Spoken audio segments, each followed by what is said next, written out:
everybody. Thank you so much for joining us. I realise that everyone is super busy at the moment. So being able to squeeze this into your lunchtime, which I know is really precious time, is amazing. So thank you so much for letting us join. There's lots of genies on the call. This is actually kind of like an extended GGS, we call this, which is around sharing some of those really key insights with all of our teams. And this is a special edition today because we've been able to invite some of our lovely clients as well. So I really hope it's a really useful hour of your time. So today we're going to be able just to look at kind of how Black Friday is starting to unfold. I know it's really early, it's the 5th of October, 5th of November, but we are already seeing deals start to go live. So what we're going to be going through today is we're going to be going through those trends, those insights, and some of those priorities for you to be able to take home today. So Imogen's going to kick us off. She's going to give us a bit more of that kind of broader view from a consumer perspective and from a retail kind of landscape. And then we've got Rachel and we've got Sam and we've got Jeremy who are going to take us kind of those channel by channel insights and trends as well. So I'm not going to take up too much of your time. I'm going to leave it to the experts to be able to share their knowledge and expertise with you. We have got a chat function. So if you've got any comments at all, any questions, please do pop them in the chat. Equally, we will try and finish a little bit early to answer any questions you may have. Or equally, if you've got any afterwards, please do reach out to myself, the SLT, or anyone in your account team. So without further ado, I will pass over to Imogen.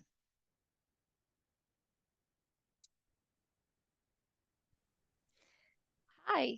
Okay. Do you want to move on to the next slide there? So I'm Imogen Collins, Head of Client Strategy and Delivery at Genie Goals. Oh, that's your slide, Emily, isn't it? Shall we move on to mine? Okay. I'm just going to go through the top level trends, taking a bit of data from IMRG and some other sources and trying to talk about what's going on kind of in the general market at the moment. And it's very early days as you can tell. So I'm pulling out data from the last few days, and things have even changed today after I'd already made all my slides. So bear with me. So we're going into Q4 after a period of intense competition in the digital space, and a period of protracted consumer caution. Data from IMRG for last week won't actually be released until later today or tomorrow. So we'll have to send over kind of follow-ups as we go along. But looking at the data for up to week commencing 19th of October, it was which is the last point here on the graph, it was showing that we were down 4.5% across the market for that third week in October. And that is against a week which had negative growth in the previous year, with the biggest drops year on year coming from clothing, electrical, garden, jewelry, and makeup, but with outliers of positive growth from baby, gifts, fragrance, hair care, and skincare, and a little bit of growth from home and sports and outdoors as well. That's pretty similar to the story of the whole of September. If we look at September as a whole, it's a very similar negative growth, and it's very similar categories as well that had seen that growth. So it really felt like the first 3 weeks of October were following that same story of September. I'm just going to quickly get us through the slides for each of the different, a few different kind of call out categories as well there. So that's electrical, which has had some kind of, I mean, all categories had a better start to the year than the end of the year, but we can see that electrical has been quite flat since that kind of August to September time. If we go into the next one, we can see that home had a better year, and has had a little bit of a kind of towards the end of September and start of October has been a little bit more negative, and then home had started to pick up a little bit towards kind of mid-October. If you could go through to jewelry, that one had been showing quite negative growth, kind of at the start of October as well. And then the final one in these kind of category overviews, it was clothing, which had a really quite down year. It had been the worst category really in the IMRG data. And it kind of makes me wonder if with IMRG data, you're always looking at the data set that they have. So it's the particular brands that they have the access to the data of. And every time I look at clothing, I think clothing, we have seen a poor year for clothing in general, although we've had some really positive stories as well in our client base. But and it has been a more difficult market, but it makes me wonder if there is a particular brand within the IMRG data set which has been really down. And it's the same for fragrance. When I see how good fragrance looks in the IMRG data, I have to wonder if there's a particular brand that they have access to which is doing really, really well and outperforming the rest of the market, and skewing their data a little bit. If we and when we Sorry, if you can move to the next slide, what we've seen across our portfolio has really followed the story of the IMRG data. So we've seen that the first 3 weeks of October have been a trickier trading environment in general. But what we don't see in the IMRG data is the last week of October, which hopefully will come in soon, which has really given me optimism in the Genie Goals side, because we've seen a real improvement in performance and it has felt a bit more buoyant in the last week of October. On average across the agency. You'd normally expect that around payday weekend, but there's also been a third week of constricted AOV on average across the agency, which does indicate to me that buyers are holding off on making big purchases and waiting for those big sales. If we look at consumer confidence index, so here's just a screenshot from the Independent, but it's showing, it kind of gives an overview of what we can see in the consumer confidence index. There has been a general increase of 2 points. It's still minus 17, but there's been an increase in 2 points. But what's really, really interesting is there's been a 4-point rise in the index's major purchase marker. So that's a marker of whether people are expecting to make big purchases soon, by those big ticket items. So that's gone up to minus 12, but that's a 9-point improvement on last October. So it shows that we're going into November in a more positive position in terms of consumer confidence for big purchases than we were a year ago, which makes me feel really, really confident. We've also seen that UK mortgage approvals have risen by the most since last December. So there's been more mortgages approved last month than they have in a long time, which again really indicates that people have been holding onto their savings, and not making big purchases, probably for the last half of this year, with a view to kind of starting to spend their money when they feel more confident, and that's starting to happen. So I think that people are starting to open their wallets and their bank accounts a bit more than they have in recent months. One thing that is a more negative story, is that we've got the budget coming up on the 26th of November, just before Black Friday. And if we look at, I've just marked on some budgets that we've had in recent years, and these all indicate a kind of low point in growth. So every time a budget happens, there is a bit of a dip. And I almost feel as though the government has picked that particular date literally just days before Black Friday, so that it kind of gets mixed up with any tax rises that happen, will kind of be covered up by this big Black Friday that we're going to have, and that hopefully it won't have too much of an impact, which it might have if it was a few weeks earlier than that. Maybe I'm being too optimistic about the government's timing there and why they've chosen that particular date. But yeah, that is the way that it looks from my point of view. In terms of what's going on with Britain's appetite for Black Friday, I've looked at some YouGov data, which is actually from late August. So it's from a few months ago, but gives an indication of how people were feeling at that point about Black Friday this year. So if we go into the next slide, we can see that 1 in 3 Britons are likely to shop Black Friday sales, and people were saying that back in August, that there was a 2% increase on the previous year in how likely they felt to buy something in Black Friday sale this year, and also the same for Cyber Monday, that's gone from 19 to 21% of how likely they were going to wait to the sale to buy something. If we move on to the next slide, we can see that 38% of people were saying back in August that they're holding off on making luxury purchases in the hopes that they'll be able to buy something in a mega sale. And also the 32% of people saying that they're holding off on making essential purchases. So that's the people who, like me, have been living with a leaky washing machine for the past few weeks, knowing that they're going to be able to buy something in the sale and they're going to get a big discount there. And I think that's indicative of how people have been behaving in the latter half of the year, that they've really been holding back, not feeling confident to spend their money, but there are things that they need to buy and that they're waiting to buy in these sales. Going on to the next slide, I think one of the interesting category that people were intending to buy is clothing, because people really have been holding off on buying clothing. So I'm really hoping that we're going to see a big increase from clothing there. There was also an indication of people wanting to buy gifts in mega events. Actually, gifts have been doing really, really surprisingly well over the past 4 to 5 weeks, according to IMRG data. So it looks as though people are already shopping for gifts, which seems quite strange, and kind of unexpected, because there's a sale going to be the sale's going to be coming soon. But it's great to see that that category has already started to pick up so early.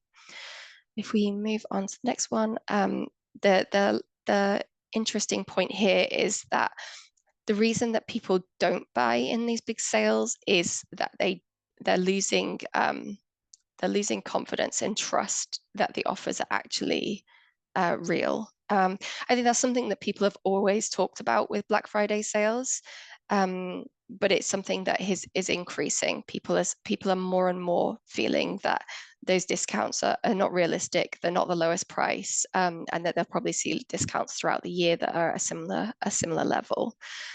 We've seen, if I go on to the next slide, that this is really being capitalized on by some of the big players who've gone live with Black Friday already, that they are using that messaging around it being the lowest ever price guarantee, matching against competitors.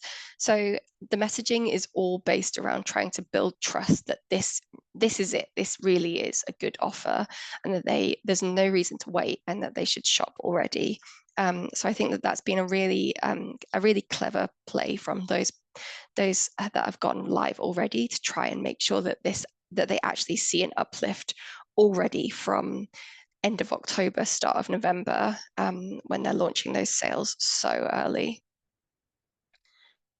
Another trend that we've seen recently, I think on the back of players like Tesco and Boots, is this idea of starting early by being a member. So signing up to be a member to get access to those deals, so that you can. I mean, the reason that the brands are doing this is that they are making those deepest discounts for those that they're able to get first-party data from, and then you can remarket to those customers, send emails to those customers, especially from the types of retailers where you might be able to get multiple purchases throughout the period, and where you can kind of change the offers throughout the period in order to try and encourage repeat purchases even within that same month. It's really, really beneficial to be getting that first party data.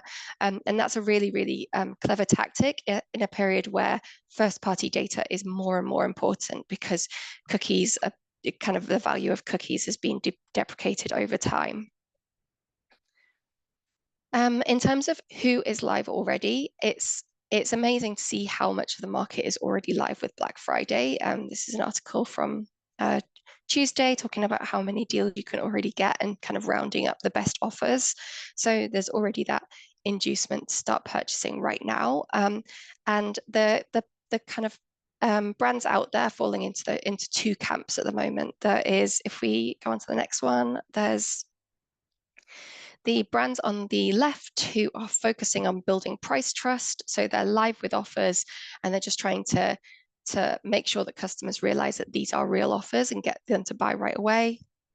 And then they've got the brands on the right who are not live, and they're focused on building margin and brand identity. So they're really, if you go on the website of these players, unless it's changed today, which it might have in some cases, it's really focused around brand messaging, new product, new season, and maintaining that brand identity so that you can kind of build that trust for later on when they do go live.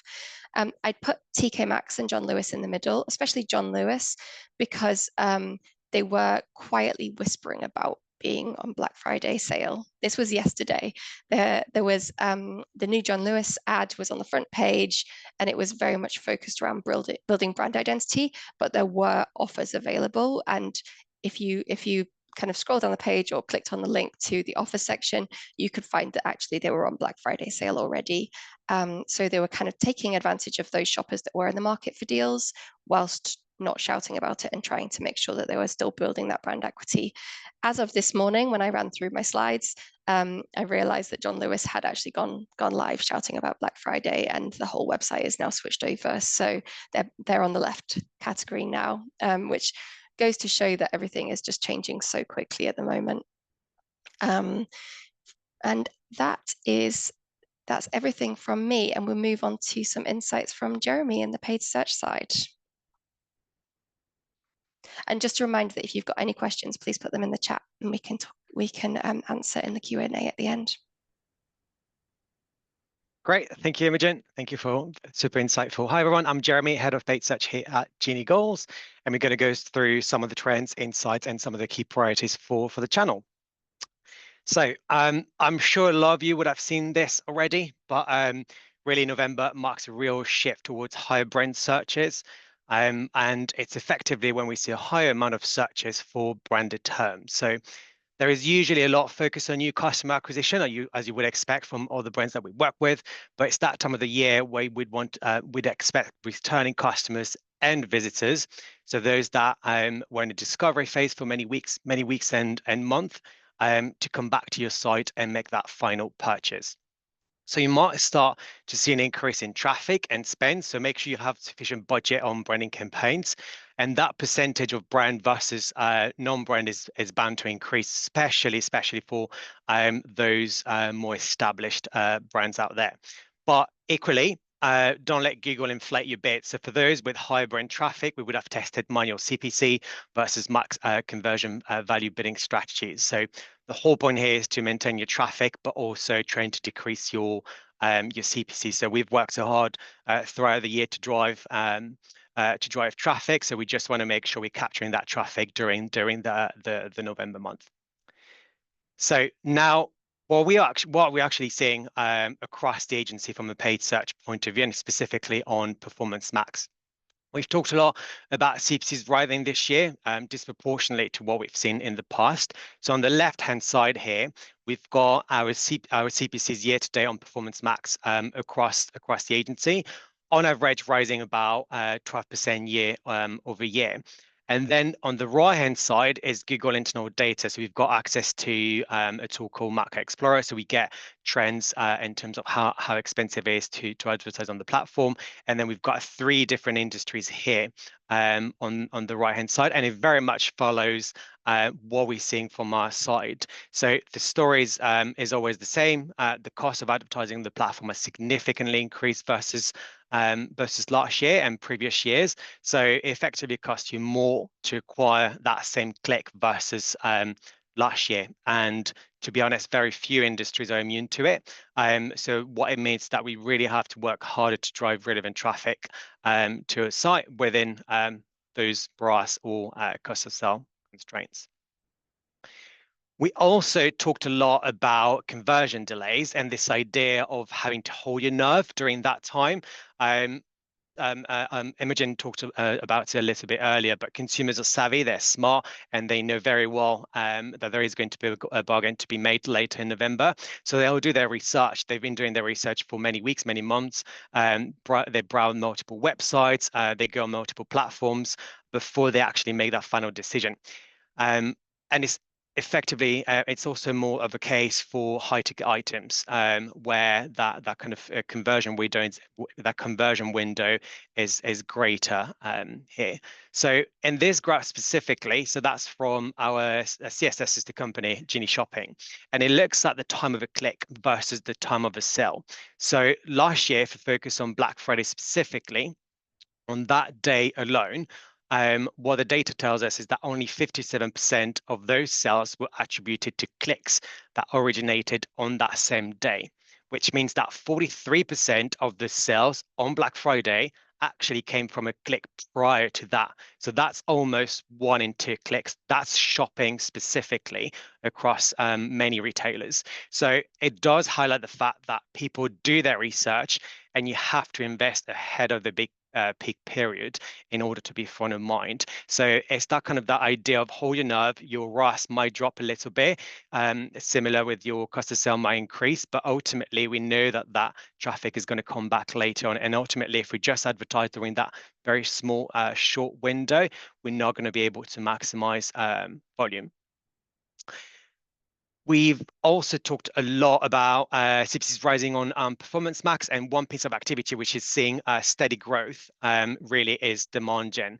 And a large proportion of the brands that we work with have now adopted that activity as BAU, as part of their kind of mid-funnel activity, in addition to the activity they're already running on Meta. And a large proportion of those users aren't on social platform necessarily. So it's about leveraging that audience with a similar creative and messaging that we're putting out there on social platforms. From brand introduction here on the left, all the way to Black Friday messaging here on the right.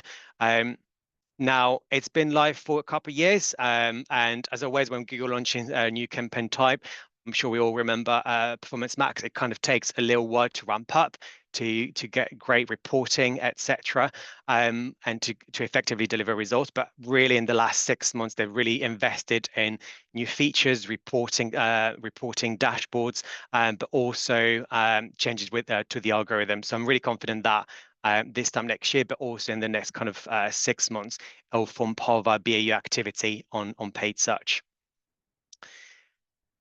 Now, this isn't a Halloween prank, but in case you've not seen this, Google is now offering users the ability to hide sponsored results. Now, it's only applicable to search. That is not affecting shopping results. And you can see the largest sign here at the top for sponsored ads, and at the bottom, you've got that little annotation that says hide your ads now.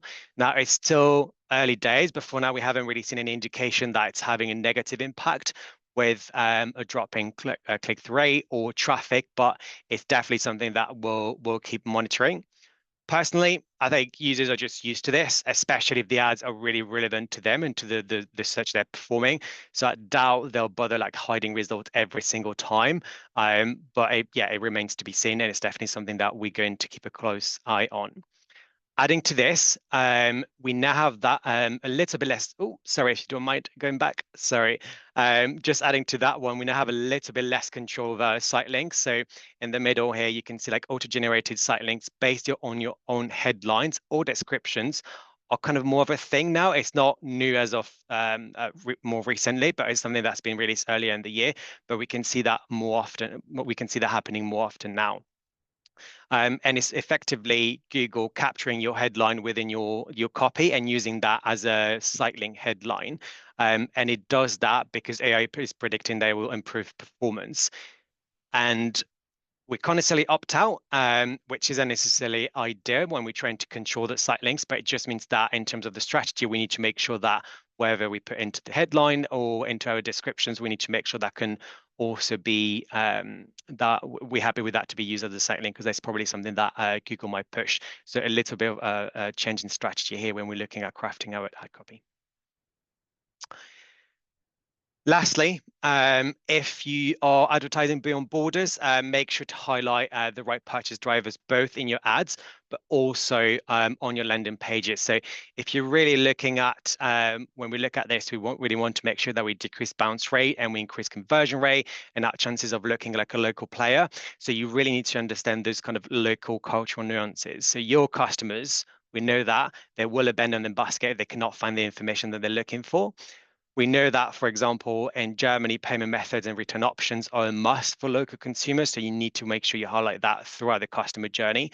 Where here in the UK, UK consumers are more looking at reviews. So you want to make sure you highlight that again, both in your ads, but also across your website. So you can increase your chances on making that final purchase from them. So to wrap it all up, keep the momentum with demand gen on PPC activity. Peak season is definitely not over after Black Friday, so you want to keep driving new audiences to your site, and especially at a cheaper cost per click. With search and performance max, make sure to closely monitor your bidding strategies and your budget allocation. We've planned for this for weeks, for months, but ultimately we'll need to make some tweaks. It'll be based on the actual performance that we're seeing within every single brand that we work with. So remember that initially conversion rate might be a little bit softer, but we know that we're going to be able to drive that traffic and eventually make that sell. So make sure you've got that in mind when you're assessing actual performance, and make sure you've got a close eye, you keep a close eye on those bidding strategies and those budgets. And finally, keep a close eye, probably more than usual, let's say, on your brand traffic and those kind of returning visitors, to make sure you're capturing them. It's that time of year you work so hard in terms of driving that traffic and driving your audiences. So you want to make sure that if they're looking for you, you're actually not missing out, and you kind of driving that traffic by the lowest spend possible. And that's it for me. So with that, over to Sam.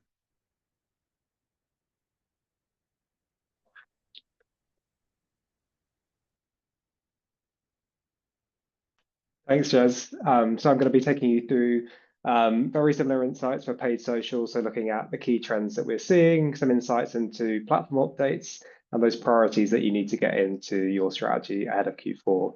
So I'm going to start with some insights into KPIs. So these are some average metrics across all of our clients. So looking at CPMs, so measures of competition, click-through rates at the top right, how are people engaging with ads? Down the bottom left is CPC, so how expensive is it to get people through to your website right now? And down the bottom right, the conversion rates. And what we're seeing overall so far in Q4 is a little bit of a mixed trend from the start of the month towards the end of the month and heading into November. So from a CPM perspective, like Imogen said, it's been a very competitive year, and CPMs have been up 15% year to date. But so far in Q4, positively, we're seeing that CPMs actually haven't been up so far in Q4. So that's really been effective by the tail end of October and the start of November, where we saw a very sharp uptick in CPMs last year. So that's the grey line in all of these charts. And we haven't seen that CPM uplift this year. People don't seem to be going quite as hard. Could also be reflective of platform diversification. This is all metadata, and what we've seen so far is platform diversification, and maybe other brands like we are as an agency are spending a little bit more on other platforms. From the click-through perspective, what we're seeing is a month of two halves. So click-through rates have been up year to date. They don't seem to be so far this quarter, but the trend definitely got more positive in the latter half of the month. So up versus 2024 from around mid-October onwards. From the CPC perspective, that's really been impacted by that CPM and click-through rate trend. So that increase in competition that we saw last year isn't happening this year. Whilst we're seeing an uptick in engagement at the latter half of the month, so CPCs are looking so far to be quite cost effective. And finally, from a conversion rate standpoint, it's very much a very similar trend year on year at the moment. Not seeing quite as strong engagement signals and conversion rate signals when people get through to the site. But effectively, I'd say that because we're seeing cost effectiveness in some of our traffic, with conversion rates remaining relatively similar year on year, it looks like a positive trend so far. Next slide, please. So I wanted to update you all on a recent trend. So it's quite hot off the press. It's certainly over my LinkedIn feed at the moment. Everywhere is updates to Meta's Andromeda, which is what is the algorithm that fuels all of our ads, and how we how Meta determines how to serve your ads on this platform. And it was released around a year ago. In December last year, but there's been a full global rollout in October. And a big part of that is 3 new metrics that currently aren't available in platform, but they will be soon. One is creative fatigue. So we're going to be able to quantify ad overexposure. 2 is creative similarity. So we're going to be able to index the likeness of our creative, and that's definitely the big one. And the third one is top creative themes. So Meta is going to categorize your creative into certain messaging groups. The big one to highlight is that creative similarity. And the way this works is through an identification ID called an entity ID. So even if ads that are uploaded into the platform are different, those ads can have the same entity ID if Meta deems them to be too similar. So simply adjusting content with overlays isn't going to be enough anymore to have a diverse creative strategy. The graphic that I've got here is on the left, less differentiated content, on the right, more differentiated content. On the left, you can see by just simply tweaking the messaging, we're not hitting that creative diversity. We need to make sure that we're differentiating the message and the style. So creative is definitely that primary signal of targeting, but now we need to make sure that we are diversifying it in terms of style as well. The next slide. Like I said, we can't get this in our accounts at the moment, but we can pull reports for you. So speak to your point of contact if you're interested in seeing how Meta is assessing your creative right now. On the left is an example of an ad for Albury that it didn't deem to be diverse, and it ranked it as high similarity. So what we'd be recommending is mixing up the settings, making sure that we're introducing overlays and hooks that are slightly different, and mixing up that pacing so we are improving the diversity and reducing similarity of our content.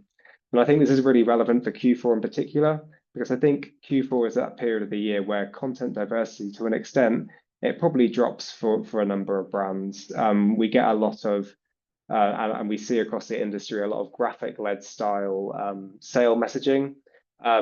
So if we are going to make tweaks, and I appreciate we're already live with a lot of Black Friday sales right now, but if there's one recommendation I had from you, it'd be, would there be a way to increase that diversity of sale content? So graphics and lifestyle content and UGC. I think that's going to play, that could be a lever that you could pull in terms of performance to really make a difference this year.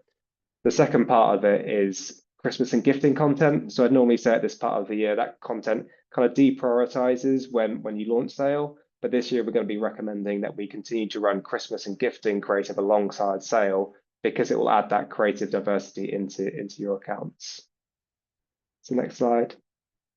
So this is content that is live. So some creative insights from one of our clients, the Diamond Store, who I think are hitting that creative diversity note. Without me actually having to speak to them about it, all of this is pre-planned in, but there's a lot of variety and styles of content within their creative strategy. They've got hero videos, product flat lays, simple graphic animations, a couple of on-model shots, one for men's jewelry, which we know is a trending category right now, but then on the furthest to the right, very close in on-model shots. And they're also, they've got a very fleshed out influencer program. They're also running branded partnerships. So a brand that, without us having to really talk about it, because it's all pre-pulled in, a creative strategy is definitely built for success during Q4.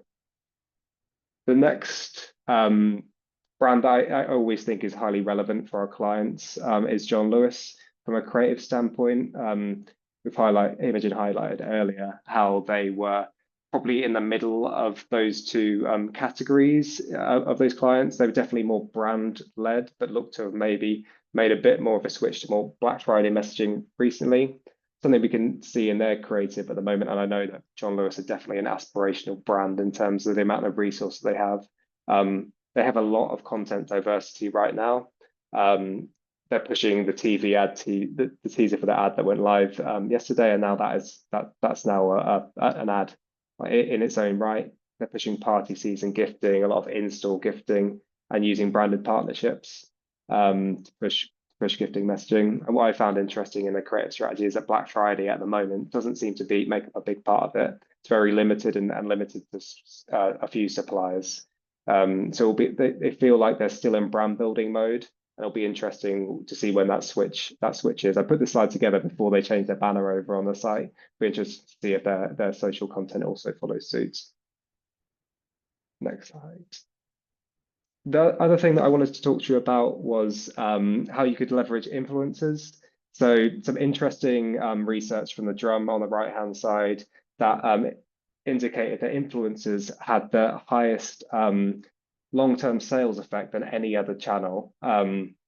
We know that influencer marketing budgets have been growing, but to be honest, I wasn't expecting to rank at the highest, higher than out-of-home, TV, social. So we know that influencer marketing budgets are growing.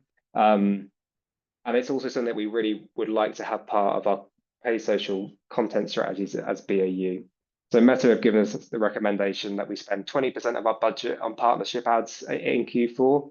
And tied together with that research, we know that in Q4 and also next year, this is going to be central to a lot of digital strategies.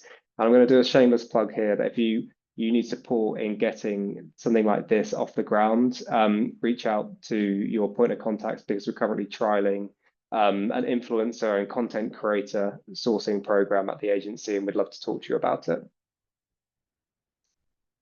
My last slide is just a simple wrap up. What can you do to make sure you win Q4? So from a strategic perspective, making sure you're taking advantage of those low CPMs. Running up a funnel has been more important than ever this year. But with some CPMs that are low at the moment, there's definitely a lot of cost efficient reach and traffic out there.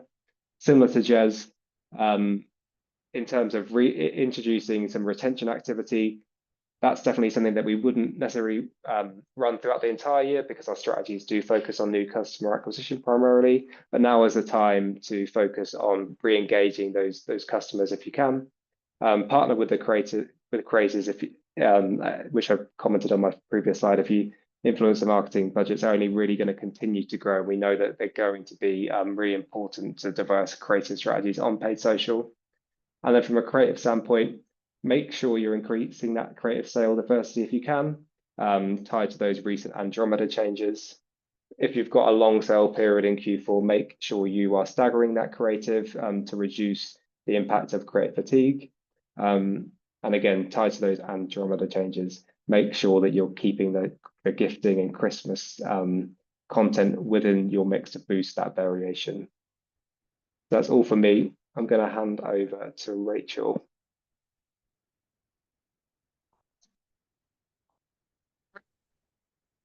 Okay. Thanks, Sam. Just a quick intro for those of you who don't know me. I'm Rachel and I'm Head of Affiliates and Partnerships here at Genie Goals.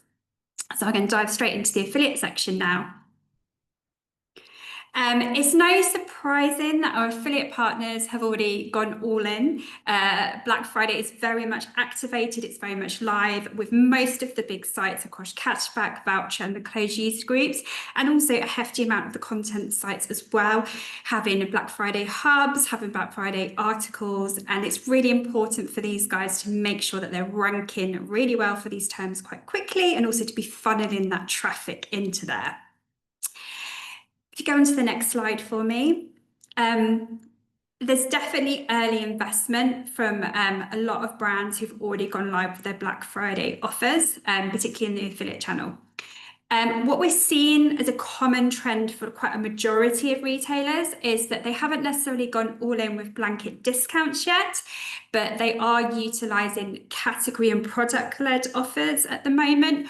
Or in terms of if they're offering their partners exclusive codes, they're running with things to encourage user behaviour, which is something that the affiliate channel is really great at supporting. So the Currys example here is a really great example, because they're encouraging average order value, which is quite important. If we hark back to what Imogen said, where average order value has been a bit of a challenge, and using their own voucher code, so their own gift voucher to incentivise that. So you get a £30 voucher if you shop over £4.99. So it's encouraging a little bit of trying to probably gain those margins and kind of push the customer to spend more before they're probably going to go into their real blanket discounts later on. The brands that have gone in site-wide discounts might be brands like furniture brands so far, and jewelry brands that maybe have a little bit of a longer consideration cycle because they're a little bit more of a high-priced product. So someone might have to look at it a few more times before they purchase. And also brands like GHD have got in quite early with their early offers we're seeing in affiliates. I think this probably because there are marketplaces everywhere. So they're probably trying to do a bit of work to get that customer directly and using their affiliate partners to leverage that. And that is something that I will touch on a little bit more later on. So if you go on to the next slide for me. This is some data that we've pulled from Awin's Black Friday tracker. Awin are the biggest affiliate network in the UK, so usually a pretty good barometer of what's happening within the affiliate channel. They also track through their network some of these very, very big brands that we can see on the right-hand side with Boots, Very, Currys and M&S.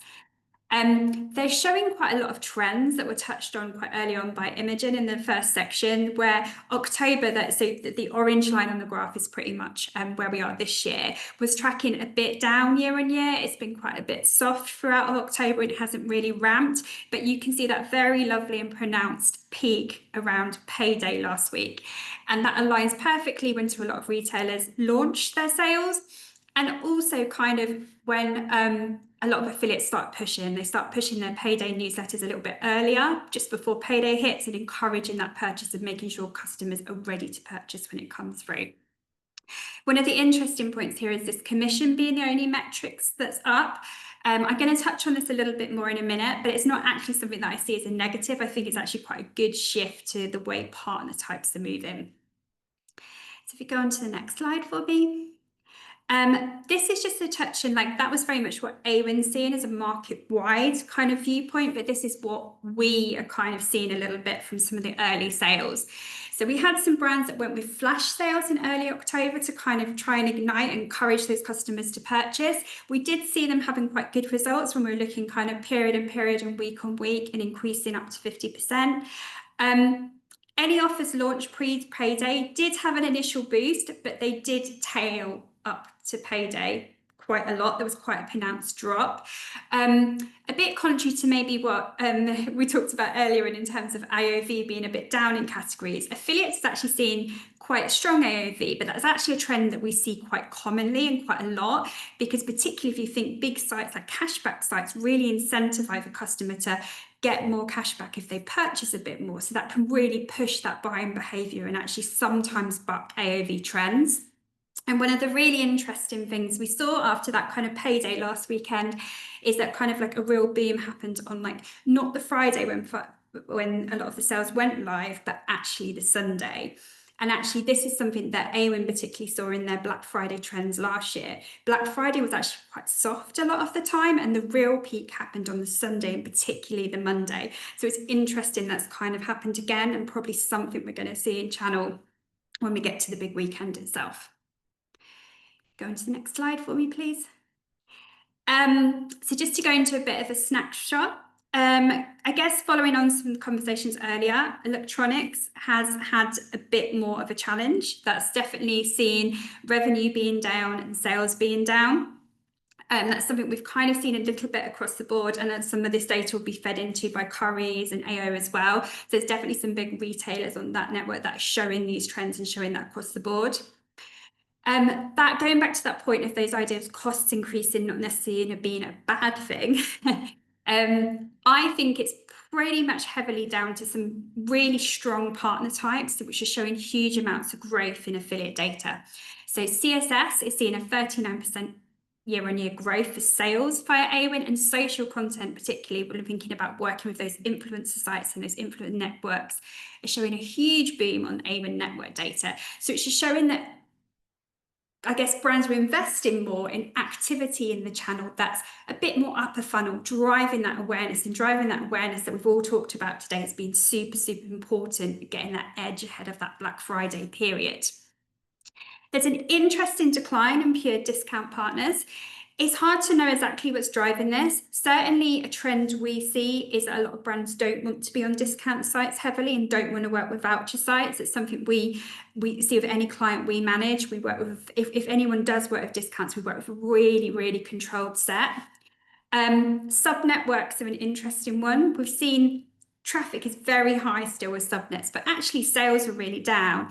And this is really hard to understand exactly why, but it could be that clients are being more savvy at auditing under their subnetworks. So they are maybe making sure that some of the partners they maybe don't want to appear on do not appear there. And also sometimes the means of partners under subnetworks, how they're gaining traffic isn't very clear, and it's not very good quality traffic. It doesn't convert well. So I think that maybe highlights that that's an area that anyone who's running an affiliate program should definitely spend time understanding and making sure they see value in those partners.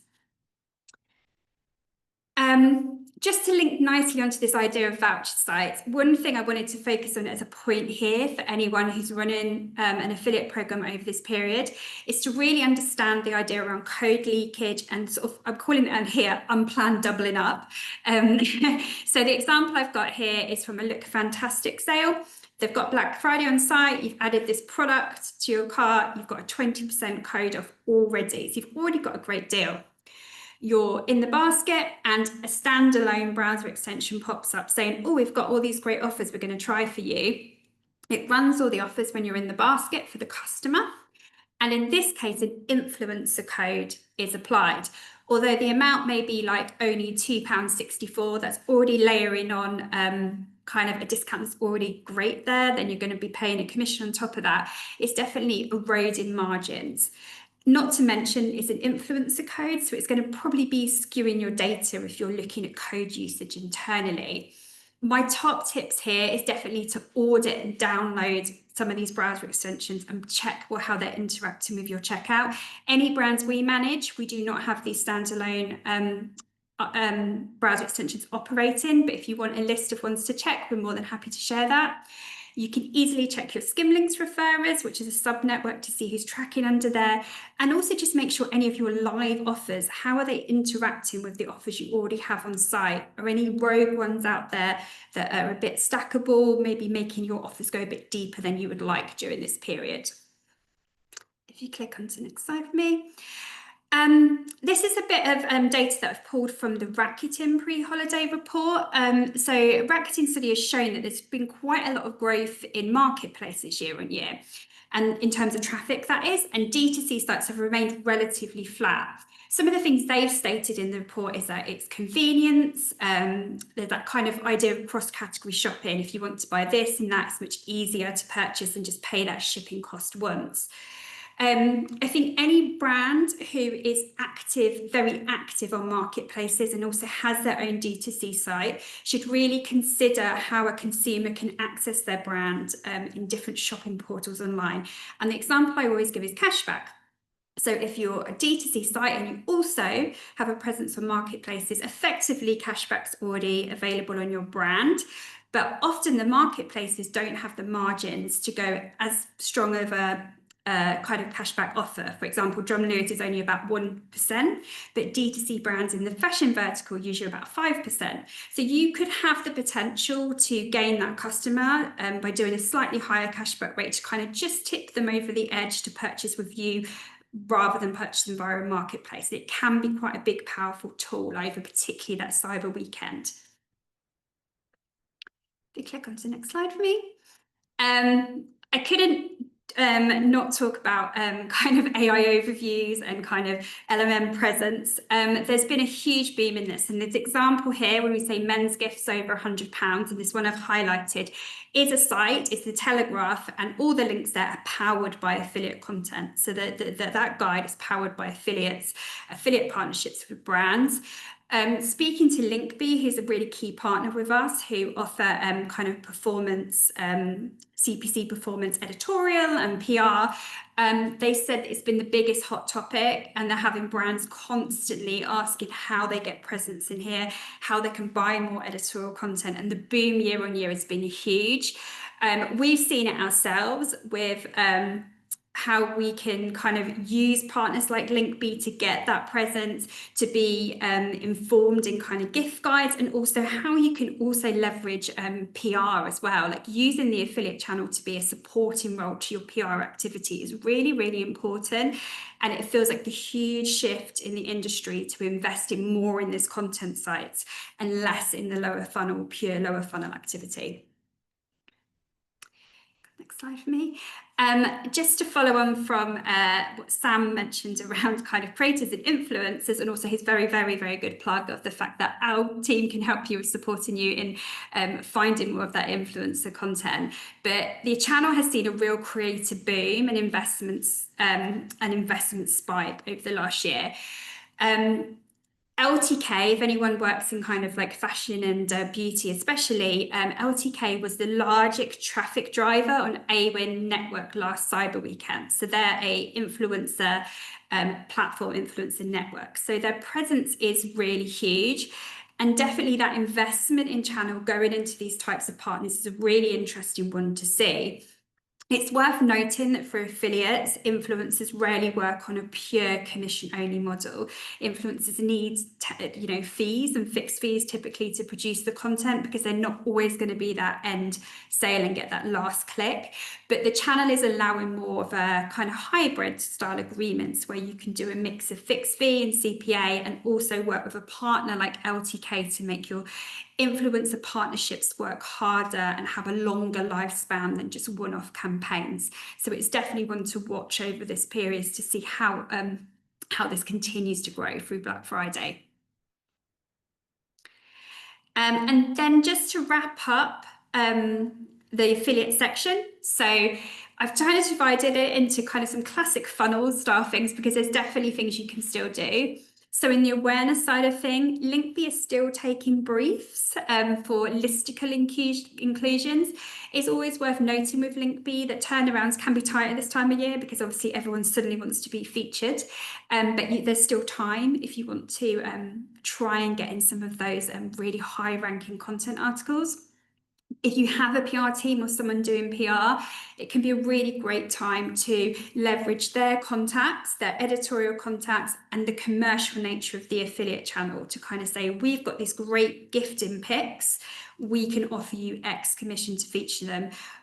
Editorials are becoming much more commercial all the time, so it's a really valuable thing to do.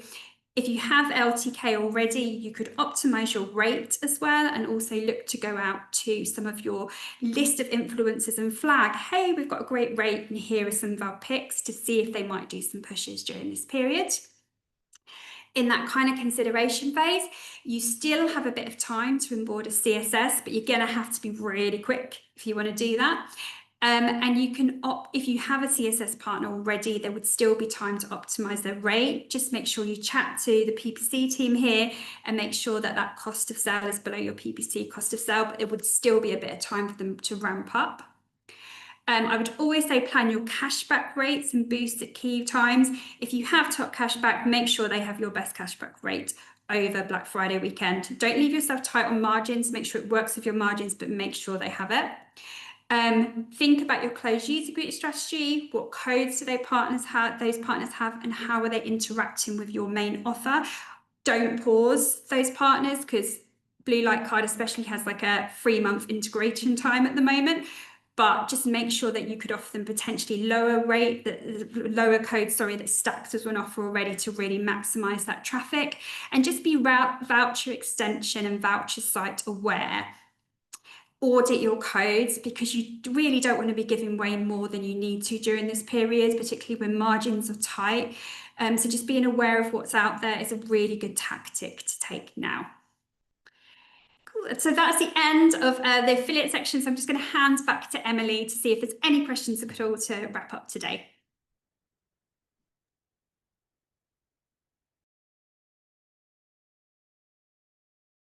Thanks very much, Rach. Wow, we've crammed in quite a lot to 54 minutes. I've got some key takeaways, but as I said, if anyone has got any questions, please do feel free to add them in the chat and we'll be able to go through them. Lots of things really. If I'm going to summarize it in a few points, I guess the first one is just that it's really interesting hearing Imogen talk about that overall feeling in the market. October was a challenge. We definitely felt it. I went on holiday for a week. I came back and everything seems a bit more buoyant. It definitely feels like kind of that Black Friday peak has started to push in, and definitely the kind of pent up purchasing power that we've seen over the summer. There are those early signs that people are starting to make some purchases. So that's really good, really promising to see. Secondly, I've got this kind of like savvy customer versus savvy marketeers. So, you know, our advice a lot from last year is kind of go early if we can do, mainly because we can see those costs going up. So if you're able to compete and go earlier and kind of get some of that demand in the bank before Black Friday gets expensive, that's the way to go. I think the interesting thing is the complete flip in terms of those savvy customers. So customers are not necessarily all ready to make those purchases, and if they do, they need some encouragement to be able to do it. So as Imogen shared with some of those, the messaging that we're using in terms of reducing that risk and that cynicalness they already have in terms of Black Friday deals to try and get them to make those purchases, partnered with the piece that I think Imogen also shared was around that people are putting off luxury purchases, which you would kind of guess, but also those essential purchases, those people squeezing the last bit of their foundation out, knowing that they're going to get a few quid off in a few weeks' time. And that's also looking at some of the examples I think Rachel used in terms of AOV. So those people who are waiting on those big purchases, how can we try and get them through now to ward off those competitors and also try and spend less money to erode that margin even as less as possible. Third one for me is around kind of tech updates. The guys took us through some of those updates from our tech platform friends. We have to play the game right. If Meta's going to change things in terms of creative similarity and we're going to be penalised against stuff, it's our job to be able to keep up with that and advise our clients to make sure that we are being as diverse as possible and playing their game. So lots of advice there. I think it's really interesting, the example that Sam used, where in previous years we'd very much say hold off on that Christmas content in terms of peak, but now with those creative changes and the tech platforms changing the algorithms more, that advice has changed this year. So no year is never the same, but some really good, I guess it just shows you really need to have your finger on the pulse, and that's what we're here for, right? To be able to make sure that you can play the game with those tech partners. Next thing here on is just that things are constantly changing. I know from looking at slides we pulled together on this yesterday versus today are slightly tweaked because something that was true yesterday is not necessarily true today. So we're here as well to be able to make sure that you've got as much of that information on how times are changing so that you are able to make the right calls, I guess, over the next few weeks. We completely appreciate that things will change. Not all plans are necessarily set in stone. We need to be agile. We need to make sure we've got our head to the ground and we know what's going on out there, because those savvy customers know how to shop. And the last thing for me is just really smart stuff on that first party data. We've seen that a bit on previous years, but I think this year there are definitely retailers that are going, how can we have some member only offers to be able to lock them in early? Also, it's super smart because it means when costs are going to go up in the next few weeks, if you can be able to get those customers in now to be able to target them through your kind of free channels, it would definitely reap many rewards. And then also to kind of continue that loyalty into the peak weeks ahead. I could go on, but I'm not going to because we are 2 minutes away from 1 o'clock. If there are any questions, I'm going to do a quick check on the Q&A. I think it was empty last time. But if there is any questions that anybody wants to ask, please do feel free to go ahead. Equally, if anyone has any questions that they want to speak to anybody, any of our panelists, or any of the account teams will be able to support your stuff, please do just send them our way. We're here to be able to support you through this Black Friday and this Cyber Monday and make it the strongest it can possibly be. So please do feel free to lean on us, ask those questions, and here's hoping for a really strong few weeks ahead.